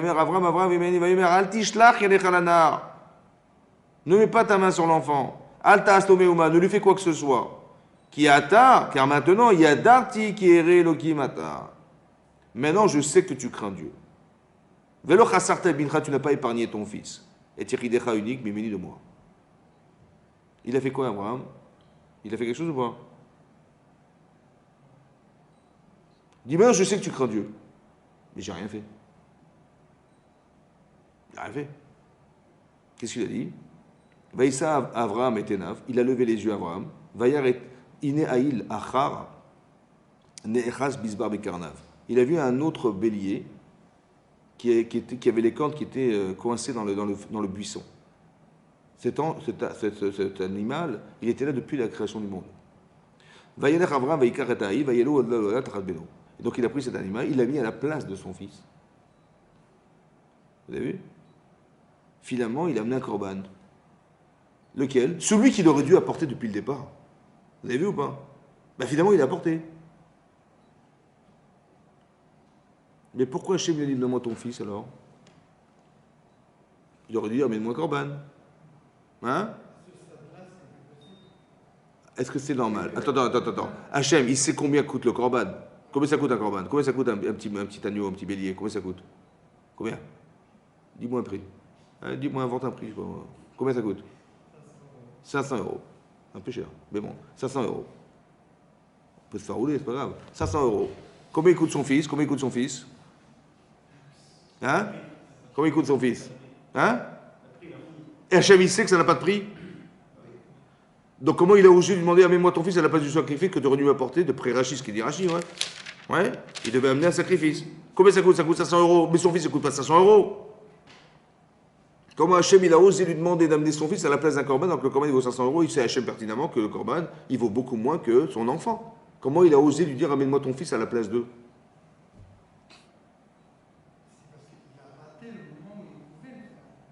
Attends, t'as compris la question? Il devait amener un sacrifice, au départ. Bon, Hachem, il a dit, ah, t'as pas amené ton fils? Amène-moi ton fils, amène ton fils, amène ton fils. Ah, t'as pas, quoi. Je t'amène 500 fois de korban et laisse-moi tranquille. Comment on prouve que ce korban est sincère à ce moment-là? Mais j'ai pas besoin d'amener mon fils pour être sincère. J'ai pas besoin d'amener mon fils en sacrifice. Il devait amener son fils. Tu te rends compte? Il a dit non, bah c'est bon, c'est bon, t'es irréchamé, ramène-moi le corban, c'est bon. Finalement, il a amené un corban. Mais pourquoi il est obligé de passer par son fils pour amener un corban? Mais amène le corban. Au départ, il n'a pas remercié Hachem, il a dit remercie-moi, amène-moi un corban. Bah, je fait, excuse-moi, j'amène un corban. Non, non, il faut que tu amènes ton fils avant. Pourquoi tu amènes ton fils? C'est pire que si j'avais pas amené. Tu comprends? C'est-à-dire que j'aurais dû faire ça, je ne l'ai pas fait. Ce que je dois faire pour réparer ce que j'ai pas fait, c'est pire que ce que j'aurais dû faire si je n'avais pas eu ce problème. C'est dingue quand même, ouais. Mais pourquoi je me dis, moi ton fils? Mais mon fils, c'est aucune commune mesure avec le corban. En termes de prix, c'est pas de prix. Ouais. Vous voyez? Maintenant, on fait par l'absurde. Raisonnez avec moi par l'absurde. Hachem, il est fou? Non. Donc, si Hachem, il a demandé à Abraham d'amener son fils à la place du corban, donc combien il valait le corban pour Hachem? Il n'a pas de prix. Ah, c'est ça qu'il faut comprendre maintenant. Pourquoi? Il a dit, amène-moi. Tu sais combien il valait le corban pour moi? Il valait ton fils. Ah, écoutez-moi bien. Pourquoi Abraham, il n'a pas eu d'enfant tout de suite, comme tout le monde? Ah, c'est son épreuve. Ouais. Le manque, il est beau, il est grand, le manque, il est beaucoup, il est important, le manque d'enfants, il est fort ou pas? Énorme. 75 ans, c'est énorme ou pas? Maintenant, quand il a eu son fils, il a été comblé de 75 ans d'attente quand même. Il était heureux ou pas, Abraham? Ben, il n'est pas heureux comme la première fois qu'on a un enfant. Il est heureux et il a attendu 75 ans pour l'avoir. C'est énorme ou pas? Il a été comblé de 75 ans d'attente. Pourquoi faire il a fait ça à Hachem? Pour que le remerciement, il soit la proportionnelle du manque que j'ai eu un jour. Alors Hachem, il dit, mais si tu ne me dis pas merci, alors à quoi il sert cet enfant? Alors rends-le-moi. Moi, je t'ai donné pour que tu me dises merci. Tout l'objectif qu'Hachem il avait, c'est créer le lien en fait. Quand Hachem donne la parnasse, il donne la vue, il donne la parnasse, il donne la santé, il donne tout. Mais dans quel but il donne? Pour qu'on arrive à dire merci et que ce merci, il crée le lien entre ce qu'il nous a donné et lui. C'est ça qu'on fait. Or, si on ne dit pas merci, alors à quoi c'est qu'il nous a donné? Ça ne sert à rien. Alors rends-moi. Maintenant, la frustration de devoir rendre, c'est d'avoir conscience de ce que j'ai manqué d'avoir eu, c'est-à-dire d'avoir manqué de dire merci. Maintenant que tu as compris, alors tu m'amènes le corban. Vous avez compris ce qui se passe? Mais parce que le prix du merci pour Hachem, il vaut des milliards. C'est le but en fait, c'est de dire merci à Hachem. Ça vaut des milliards ce merci. Ça vaut l'enfant en fait. C'est de la même manière que tu es content de l'avoir eu par le manque que tu es, ben moi je suis aussi en manque de créer ce lien avec toi. Or si on n'a pas pu créer le lien, alors quoi c'est ça que je t'ai donné? Ça sert à rien. Tu vois? Alors rends-le-moi. Et cette frustration de devoir rendre ce qu'on a reçu nous fait prendre conscience de ce qui nous a manqué de faire, c'est-à-dire de dire merci. Mais pour Hachem, ce merci il vaut des milliards de milliards. Parce que c'est le but de la vie en fait, c'est d'arriver à créer ce lien. Le lit de Serara, il veut couper le lien. Oui, c'est comme dans la tfila. Le Serara, il s'acharne dans la tfila. C'est vrai ou pas? C'est dur de prier, hein, c'est dur de se concentrer. Hein. On peut lire Harry Potter 700 pages, on n'est pas du tout perturbé. Mais la prière qui dure 5 pages, c'est quasiment impossible de ne pas rester concentré. C'est très dur. Comment c'est possible? Parce que la prière, c'est le lien direct. Or, si tu crées le lien direct avec Hachem, l'Israël, il est mort. Pour t'empêcher de créer le lien, il utilise des désirs, des besoins que tu as eus dans la semaine ou dans la journée, il te les remet en face de toi pour te dire, attends, cet après-midi, t'as ça, t'as ça, t'as ça, t'as ça, ta femme t'a demandé ça, t'as pas livré le machin, t'as pas... Ouais, t'as pas une dent contre quelqu'un par hasard? T'es dentiste, ouais? Oui? Et c'est ça qui te fait penser à ça. Mais juste pour couper le lien, en fait. Il a des paires de ciseaux et il coupe le lien. Toi, il faut que tu aies la conscience de l'importance que revêt le fait de prier. Et quand tu sais que c'est très important, bah, tu as honte de penser à autre chose. Parce que tu crois que tu passes devant un mur ou devant Hachem. Tu pries devant Hachem. Si tu es conscient de ça, alors tu as de la ira de Shamaïm. Maintenant, je sais que tu as la ira. Parce que la ira, c'est quoi? C'est pas la peur, en fait. La ira, c'est la conscience qui habite ta faculté à penser. Et quand tu es conscient de la valeur que représente Hachem pour ta vie, ouais, alors tu as honte de parler. C'est comme je parle à quelqu'un devant moi, et devant quelqu'un, je pense à autre chose. J'ai honte. Excuse-moi, je n'ai pas écouté. Ah, comment ça, tu m'as pas écouté? Mais Quoi, tu m'ignores? C'est honteux. Mais on fait ça tous les jours, nous, avec Hachem. Tous les jours. Tous les jours, on prie 3 fois par jour, et on s'envole. À un moment donné, il faut avoir honte de ça. Ouais. Un, il faut avoir honte. Et deux, il faut savoir que ce que tu demandes, tu en as fondamentalement besoin. Fondamentalement besoin. Mais si tu t'échappes, c'est que finalement, ça n'était pas si important que ça. Alors, tu devrais réfléchir avant de demander combien tu as besoin de chorma. Si tu n'en as pas beaucoup besoin, tu ne vas pas réclamer, et donc ton esprit va s'envoler. Mais si tu en as besoin, vraiment besoin, ouais, c'est comme un type, il est malade, très malade. Ben, il demande la santé, ouais. Ben, quand il prie, il pleure de demander la santé. Mais est-ce que Yitzhara va dire, ah, mais cet après-midi, tu as rendez-vous, n'oublie pas, tu as rendez-vous. Il va venir Yitzhara ou pas? Non. Parce que tu es concerné par ce que tu racontes. Ça te parle. Mais quand ça te parle, bah, tu lis avec Hachem, tu peux pas tu as vraiment fondamentalement besoin. Donc quand tu lui demandes sincèrement, tu t'annules complètement parce que le besoin est grand. Et tu demandes qu'à Hachem, il n'y a que lui qui va te sauver. Mais il n'y a que lui qui te donnera la chorma. Il n'y a que lui qui va te pardonner. Il n'y a que lui qui va te permettre de faire tes chouvas. Il n'y a que lui qui va t'amener la santé. Il n'y a que lui qui va t'amener la parnassa. Il n'y a que lui. Donc quand tu es conscient qu'il n'y a que lui, je veux que ça passe par toi, et j'ai conscience de ça. En vérité, je devrais réfléchir à tous les manques que j'ai en vérité dans ma vie, et qui sont marqués dans la tfila. Et si j'ai conscience qu'il n'y a que lui qui peut combler ça, normalement, je m'adresse à lui, je n'ai pas de Yetzirah, il n'y a pas de place pour que les Yetzirah viennent me passer, parce qu'il n'y a que lui. Il n'y a que lui. Il n'y a qu'un seul banquier dans la ville. Il n'y a qu'un banquier. Donc, je peux aller que chez lui, vous avez compris, il n'y a que lui. Il n'y a qu'un médecin, donc je peux aller que chez lui, il n'y en a qu'un. Quand tu as conscience qu'il n'y a que lui, il n'y a que lui qui peut solutionner tes problèmes, il n'y a que lui qui peut t'amener la chorma pour comprendre, il n'y a que lui qui peut t'amener la teshuva, bah, j'arrive pas à faire teshuva, bah, il va te créer des circonstances qui... Mais quand tu as conscience de ça, il n'a pas de place pour t'empêcher, parce qu'il n'y a que lui, vous avez compris pas? C'est-à-dire que si tu te sens concerné par ce que tu lis, tu n'as pas d'Yitzhara. Mais si tu n'es pas concerné, ben tu as Yitzhara. Mais si tu as Yitzhara, c'est que tu ne pries pas en fait. Tu lis un texte. Tu ne te lis pas avec un Hachem. Tu lis un texte. Mais si tu vois que tu t'envoles, c'est que tu n'es pas concerné par ce que tu racontes. Parce que si tu étais concerné vraiment, ben tu ne pourras pas t'échapper. C'est impossible. T'as compris? Donc l'Yitzhara, il est là pour en fait te faire savoir est-ce que vraiment est-ce que tu as vraiment une ira de Shamaïm. Maintenant, c'est marqué dans Rashi. Là-bas, l'ange, il a dit ne mets pas ta main sur l'enfant. Ne lui fais quoi que ce soit. Ben, si tu ne touches pas l'enfant, tu lui feras quoi que ce soit. C'est clair. Rashi relève, il dit mais comment ça fait qu'il a dit ne mets pas ta main et ne lui fais quoi que ce soit. Rashi dit là-bas qu'Avram, il a dit laissez-moi faire quelque chose. Une petite égratignure, un petit truc. Laissez-moi faire quelque chose. Et j'ai dit non, même ça ne le fait pas. C'est ça qu'il dit ne lui fais quoi que ce soit. C'est à la suite de ce qu'Avram, il a dit ok, je ne mets pas la main, mais je ne veux pas le tuer, ok, mais laissez-moi faire une égratignure, quelque chose. Il dit même ça, je ne veux pas que tu fasses. Un défaut, je ne veux pas. C'est bon? Pourquoi Avram, il voulait absolument faire quelque chose? Au lieu de dire, ouais, fait peur. Ah, franchement. En fait, j'y croyais pas, hein, mais moi, je savais qu'il allait des violence et tout. Pas du tout, il voulait absolument faire quelque chose.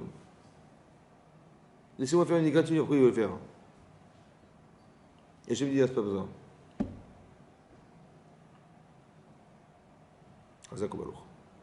En fait, il y a une différence fondamentale entre ce que tu conçois et ce que tu réalises.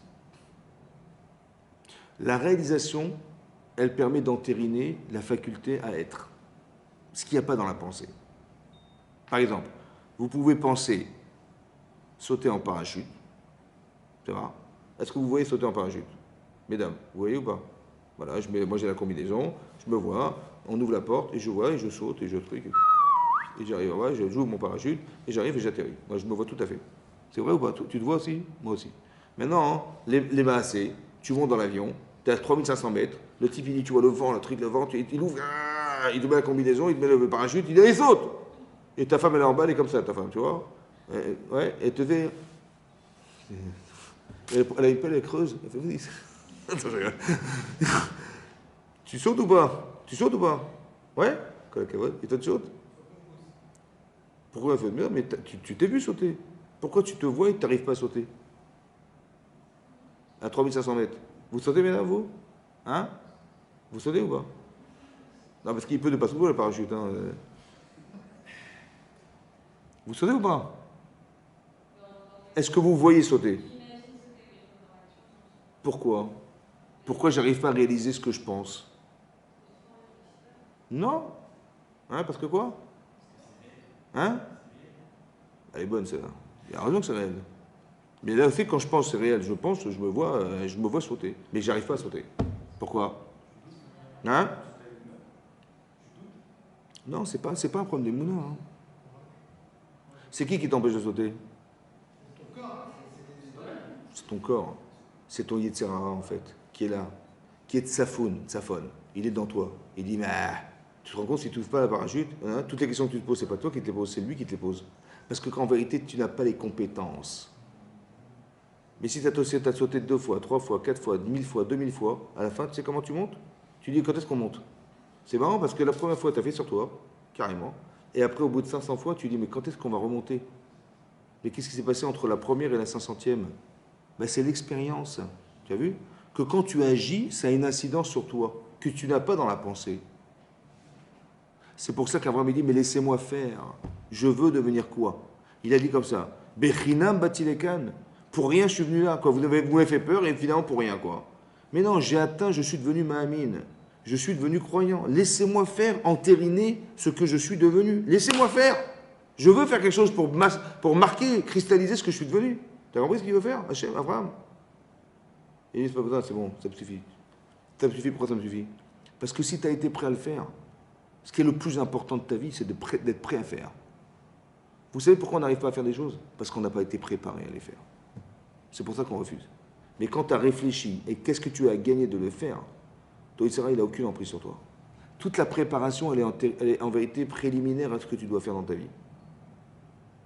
Mais si tu as réfléchi à la valeur, par exemple, si tu as envie de rendre service, si tu as envie de faire Shabbat, si tu as envie d'être sanoua, tu as compris la snoo, tu as compris la valeur des choses, tu as compris pourquoi il faut se lever tôt le matin, tu as compris pourquoi il faut faire des efforts dans la vie, tu as compris pourquoi quand on dit tiens, lève-toi à 5 h du matin, tu dis ah non, c'est trop tôt. Mais tu as compris que le résultat de l'effort, il va te faire devenir un homme capable de se lever à 5 h du matin. Mais tu es la simra de ça. C'est comme un challenge dans ta vie. Tu as gagné ce challenge. Tu as été plus fort que toi. Que qui? Que ton Yitzhara qui te disait ne te lève pas. Tu as gagné. Tu as sacrifié ton moi pour la volonté d'Hachem. Quand tu n'as pas su le faire, alors amène un korban. En fait, élimine celui que tu ne veux plus accepter d'être.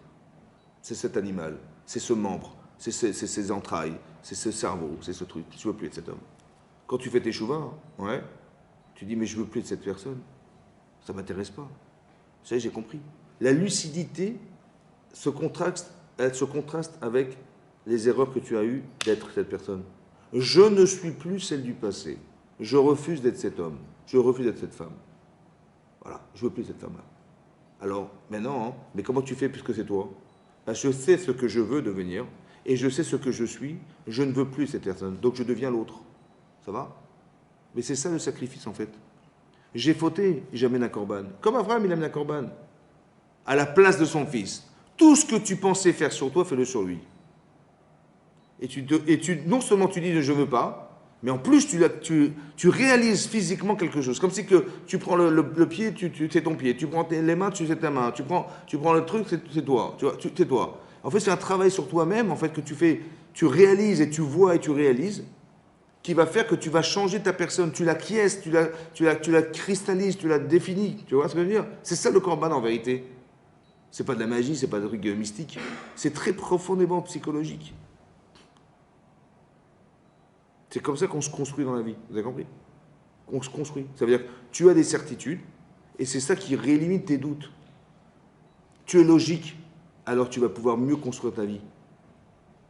Parce que si tu es logique, tu dis à ton Yitzhara, écoute, ou tu as raison, donc Dieu me dit, fais Shabbat. Je dis, mais comment tu veux faire Shabbat puisque tout le business, il est pendant Shabbat? Comment tu fais? Les clients, ils viennent Shabbat, on gagne plus d'argent Shabbat. Comment tu vas être chômeur Shabbat? C'est pas possible. Comment tu veux faire? C'est plus difficile pour quelqu'un qui a déjà travaillé pendant Shabbat, quelqu'un qui n'a jamais travaillé. Il dit, j'ai jamais travaillé, je ne sais pas si je vais réussir. Mais dit qui a gagné beaucoup d'argent Shabbat, c'est difficile. Il faut être mahamine pour arrêter de fermer sa boutique Shabbat. C'est difficile. Il dit, écoute, si Hachem m'a dit de ne pas le faire, je ne le fais pas. Ouais. Soit j'ai compris que je m'associe à lui, soit je ne l'ai pas compris, mais je dis, bon Dieu, il a dit, je suis mamie, je le fais. Et tout à coup, la vie change. Comme une fois, quelqu'un, il y avait je faisais un cours, il y a très longtemps, et je sais pas, j'ai introduit le Shabbat dans le cours comme ça, j'ai parlé de Shabbat. Et le type, il travaillait, il était garagiste chez Mercedes, et il m'a dit, vous savez, la semaine dernière, vous avez fait un cours sur Shabbat? Il dit, ouais. Et ben, j'ai été voir mon patron, j'ai dit, écoutez, je vais arrêter de travailler Shabbat. Il dit, il n'y a pas de problème, on va vous mettre d'autres heures à d'autres jours de la journée, de la semaine. Il y a des gens, hein, c'est l'inverse. Ils ont été dans des séminaires, des séminaires. Pendant 3 jours, le type n'est pas du tout dans la Torah et Mitzvot. Et il dit, ouais, il a pris sur lui, il a été au symposium, il dit, ouais, c'est bon, je prends sur moi Shabbat et tout ça, tout, là. Il arrive à son patron, il dit, écoutez, voilà, j'ai décidé, voilà, Dieu est grand, j'ai décidé, je ne viens plus Shabbat. Et tu dis, il n'y a pas de problème, on va vous licencier. Pardon? Non, mais attendez, je vais renvoyer. On va vous licencier, ouais, vous perdez votre travail. Ah, vous ne voulez pas venir Shabbat, vous arrêtez le travail, vous perdez votre travail. Mais pourquoi l'un, l'autre, le patron, il a tout de suite dit oui, et l'autre, il a dit non? C'est bizarre, non? Mais est-ce que tu y crois vraiment? Est-ce que vraiment tu tiens à ton Shabbat?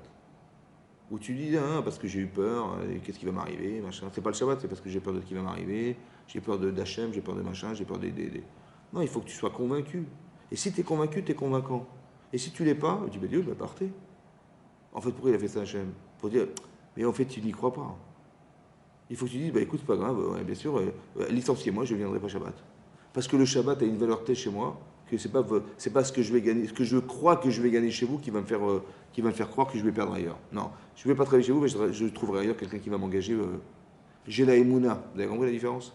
Toi, il sera dit, ah, tu vois, il t'a refusé. Ah, tu vois. Alors, qu'est-ce que tu vas faire? Tu vas pas travailler? Comment tu vas faire? Comment tu vas vivre? Comment tu vas payer ton loyer? Donc, toi, il sera. Il dit, mais de quoi tu parles? J'ai pas compris. Tu crois que je suis obligé de transgresser Shabbat pour vivre? Mais c'est Dieu qui m'amène à Parnassa. Il peut me dire, oui, transgresse Shabbat et je te donne de l'argent. C'est pas logique. Donc quand tu es logique, tu évites ton Yetzer. Vous avez compris ça? Vous avez compris ça? C'est de comprendre qu'en fait, il n'y a que la Torah qui nous fait vivre. Et il n'y a que ça qu'on veut rejoindre un jour.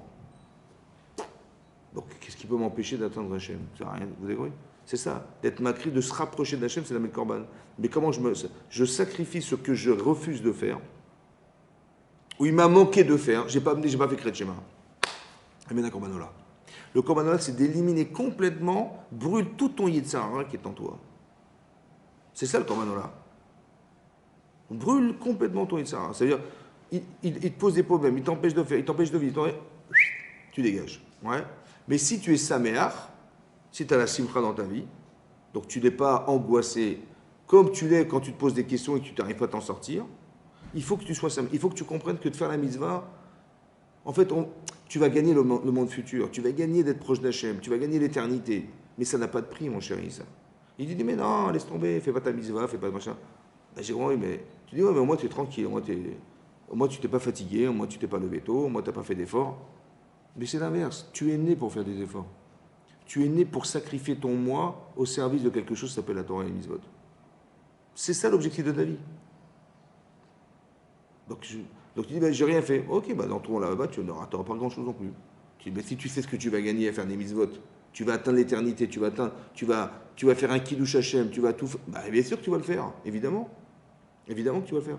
Donc qu'est-ce qui est plus cher à tes yeux? Quoi, c'est ta flemme? C'est ta flemmardise, c'est ton insouciance, c'est quoi? Contre quoi? Tu comprends? C'est ça, ton insouciance t'amène à faire que je ne vais pas faire d'efforts. Mais si déjà tu respectes tes parents, bah, respecte Hachem, a fortiori, non? Si tu sais pourquoi tu respectes tes parents, encore une fois, si tu sais justifier pourquoi tu respectes ton père et ta mère, parce que ta mère, elle est comme ça, elle a un poids extraordinaire dans ta vie, et ton père, c'est pareil, si tu sais mettre du poids dans ton père pour dire que c'est ça qui justifie le respect que je dois, mais à fortiori Hachem. Il faut mettre des émotions dans le vécu pour donner un poids à ce que tu dois respecter. Et quand tu respectes vraiment tes parents, bah, tu ne peux pas te permettre de ne pas non plus respecter Hachem. Il faut faire le même travail avec Hachem. Et c'est ça qui va te permettre d'évacuer ton Yetzirah. Parce que quand tu désires, qu'est-ce qui peut t'arrêter? Vous avez compris? C'est quand tu désires rien que le Yetzirah dit, ah, n'en fais pas, n'est pas grave, machin, pas pour toi. Mais quand tu désires profondément et tu as compris pourquoi, rien ne peut t'arrêter. Et c'est ça qu'il faut construire. Il faut construire ce désir. Désir d'étudier la Torah, désir d'être un Tamid Racham, désir d'être un tzaddik, une tzaddiket. C'est ça que je désire. Mais pour être un tzaddik, eh ben, il faut éliminer ce qui m'empêche de l'être. Ouais, c'est comme ça. Donc je sacrifie cette partie de moi que je refuse d'être. Et c'est ça le sacrifice du Korban. Adam, Adama. Nefesh, conscience. Vous avez compris? C'est ça. En fait, les deux sont vrais. Il y a un travail de conscience et un travail de Adama qu'il faut d'abord dompter. C'est ça. Chazak ou Baruch.